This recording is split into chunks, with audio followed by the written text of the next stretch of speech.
The rains of Vastrian 4 fell like molten silver, hissing when they struck the metal rooftops of the refugee district. The whole sector smelled of ozone, wet steel, and desperation. This was where soldiers went to disappear, and where the rest of the galaxy sent its broken pieces. Oren Hale fit both categories.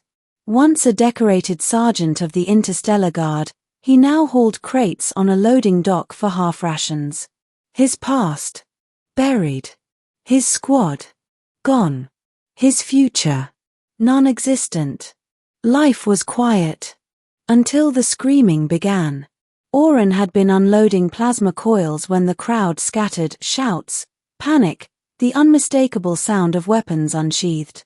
He spun toward the noise just as a small figure tumbled through the alley, chased by 3 armored mercenaries. The child was alien, slender, shimmering blue skin, white luminescent markings, and eyes that glowed gold even through fear. A Krillin. And Krillin children never left their guarded temples. The mercenary leader grabbed the child by the arm. "Stop struggling. We only need your blood." Oren moved before he could think. He charged, slamming into the mercenary and breaking his hold. The child fell back, gasping. The mercenaries turned. "You picked the wrong day, human," one growled, drawing a blade, a curved, humming vibroblade capable of slicing through reinforced alloy. Oren had no weapon. Didn't matter. He stepped between the child and the mercenaries. "Kid," he muttered, keeping his eyes on the blades, "run when I say run." The child clung to his sleeve instead. "No. If you die, I die. They need me alive." That was unsettling. The mercenaries rushed him. Oren grabbed the first wrist mid-swing, twisted, and headbutted the attacker so hard the visor cracked. But the second mercenary drove a blade deep into Oren's side. Pain exploded. Oren didn't go down. Another blade slashed across his ribs, 2, 3, 4. The metal burned, slicing both skin and bone. The child cried out, "Stop." Blade 5 stabbed into Oren's shoulder. 6, into the thigh. 7 ripped through his lower back. 8 pierced his abdomen. The mercenaries stepped back, shocked he was still standing. Oren spat blood and lurched forward, ramming the nearest mercenary into a wall. Bones snapped. He collapsed on top of Oren, dead weight. The last 2 grabbed the child and fled. Oren tried to stand. He made it 1 step. Then his vision dimmed, and the world sank into darkness. The last thing he heard was the child's voice calling his name. Middle awakening to unexpected power. Oren expected death. Instead, he awoke to warm air, gentle humming energy, and a sensation he hadn't felt in years. Weightlessness. He opened his eyes slowly. A soft glow filled the chamber, strange symbols etched into the ceiling, floating like drifting starlight. The air was heavy with the scent of crystal blossoms. And at the foot of his bed stood 6 armored figures, tall and imposing, their armor vibrant with iridescent patterns. Krillin elite warriors. Their helms were shaped like elongated crowns, their armor plates grown from living crystal. Each warrior held a ceremonial glaive etched with glowing runes. In unison, the warriors bowed their heads. Human Oren Hale, the lead warrior, said in a voice both melodic and steel-hard, "We stand in the presence of the one who bore 8 blades to protect the first starling." Oren blinked. "The what?" A small hand touched his arm. He turned. The Krillin child stood beside him, no longer ragged but wearing pristine ceremonial robes. Their markings glowed brighter now, like constellations coming alive. "You didn't die," the child said softly. "I hoped you wouldn't." "What happened?" Oren murmured, touching his side. "No wounds. No scars. Just strange, warm energy pulsing beneath the skin."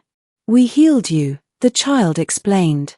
Krillin biocrystal can repair almost anything, but healing 8 vibroblade wounds nearly drained the temple. The lead warrior stepped forward. More than that. All, the child corrected gently. The warrior nodded. Yes. All. Oren looked between them. I'm missing something here. The child took a deep breath. My name is Celia Vethari, first starling of the Krillin lineage. Sacred heir. Last carrier of the astral seed. Oren sat upright too fast. The heir. The sacred heir. You're the one entire fleets would kill to obtain. Celia nodded. And you protected me. No non-Krillin has ever done that. The warriors stepped back, lowering themselves to one knee. You have invoked the old oath, the lead warrior intoned. By taking fatal wounds in defense of the starling, you have bound your fate to the Krillin line. Oren blinked. Bound? What does that mean? It means, Celia said softly, that you are no longer just human. Oren's skin prickled. The warriors extended their glaives, tips glowing as they pointed toward him. In accepting the wounds meant for the starling, the lead warrior explained, you accepted the astral burden. The biocrystal did not merely heal you, it allowed the astral seed to graft to your life force. Celia added, you carry a piece of our royal essence now. The room seemed to tilt. Oren gripped the sheets. I didn't ask for that. No one ever does, Celia replied. The astral seed chooses. Oren stared at his hands. They glowed faintly, almost imperceptibly, like tiny galaxies pulsing beneath the skin. What does this mean for me? He whispered. The warriors exchanged glances. Celia answered. It means your life is in danger. The threat. After Oren dressed in the loose Krillin garments provided, Celia led him through the crystalline halls of the temple, warriors following like silent shadows. The mercenaries that attacked us, Celia explained, belong to the Black Spiral Order, a syndicate that has hunted my kind for generations. Why? For the seed. Celia paused, touching a glowing crystal vine. Its leaves pulsed under her fingers. If the Black Spiral captures me, they gain the power to control biocrystal organisms, reshape matter, and ignite astral storms. They could wage a war no one could win. Oren frowned. I didn't exactly have a plan when I jumped in. Just saw a kid in trouble. Celia smiled faintly. To us, that means everything. The lead warrior, Commander RHYX, stepped beside Oren. Understand this, human, you shielded the starling with your life. The Krillin Code demands that we protect you in return. You are now a guardian bearer. You will train. You will learn. And you will wield what the seed has granted you. Oren rubbed his temples. The only thing I've ever wielded is a plasma rifle and bad luck. Celia giggled. Then you will learn new weapons. But the moment didn't last. The ground trembled. Lights flickered. A distant explosion echoed through the temple. RHYX's eyes glowed fiercely. We are under attack. The battle for the temple. Sirens blared through the crystalline halls. Warriors sprinted past them, armor shimmering as they activated their exoshells. Celia grabbed Oren's arm. Stay close. They ran through the corridors as chunks of crystal shattered from the walls. Oren could hear weapons fire, repeating plasma bursts. They reached a balcony overlooking the outer grounds. Oren's jaw dropped. The temple was surrounded by black spiral troopers, armored in jagged dark plating. Dropships hovered overhead, firing heavy cannons. Target, Starling, a trooper shouted. Oren stepped forward, but RHYX pulled him back. You don't fight yet. You don't know how. Tell that to the 8 blades I took, Oren snapped. That was instinct, RHYX said sharply. This is war. Then Celia screamed. A troop of mercenaries rushed the balcony, weapons drawn. RHYX blocked a blade with his glaive, sending a shockwave of crystal light outward. 2 mercenaries fell off the balcony. A third lunged toward Celia. Oren didn't think. He grabbed the attacker's arm, except something else moved with him. A burst of shimmering energy erupted from his hand, hurling the mercenary across the room. Everyone froze. Oren stared at his glowing hand. What was that? Celia whispered, astral resonance. You really have inherited it. Archwayx's expression changed, from frustration to something like respect. Fine, the commander growled. Fight. And Oren did. He grabbed a fallen mercenary's blade and blocked another strike. The weapon hummed, vibrating through his bones, but the glowing energy in his veins steadied him. Another mercenary attacked. Oren parried, twisted, and slammed the blunt end into the attacker's helmet, fracturing it. Celia stood behind him, concentrating.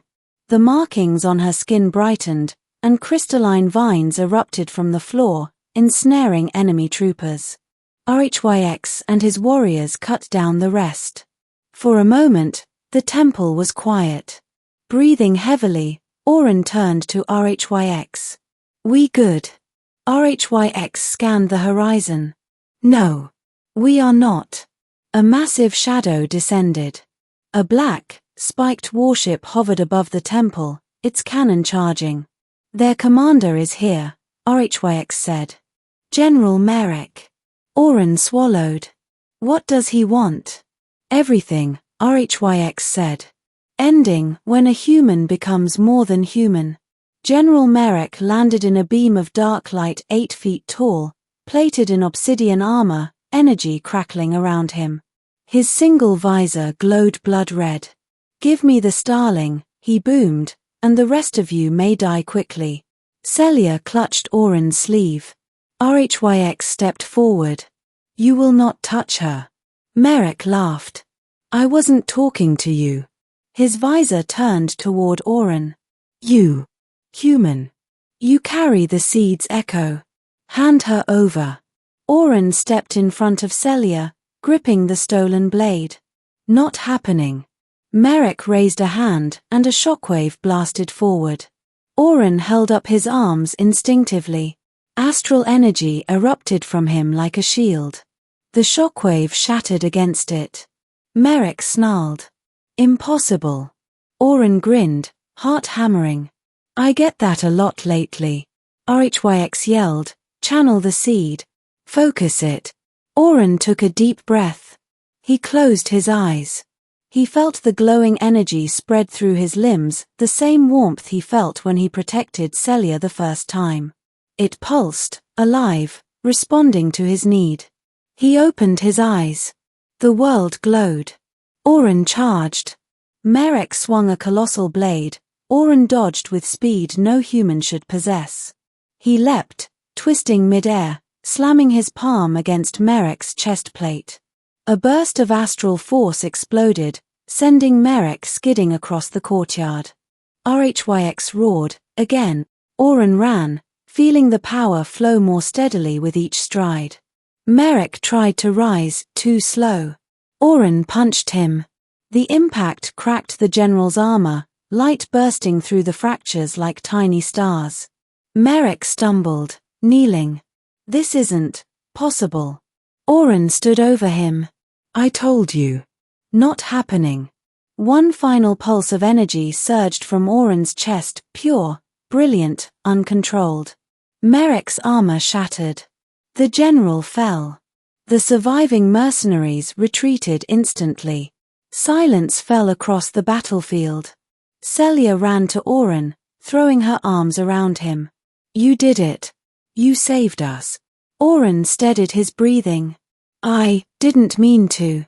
I just chose to protect, Archwyx finished. As a guardian does. The warriors knelt. All of them. Even Archwyx. Oren Hale, the commander declared, by deed and destiny, you are no longer outsider. You are guardian bearer of the Krillin starling. Protector of our future. Celia held his hand. Stay with us, she whispered. Train with us. You've already risked everything for me. Auron looked around at the warriors bowing, the temple glowing, and the child who had changed his life. His old world was gone.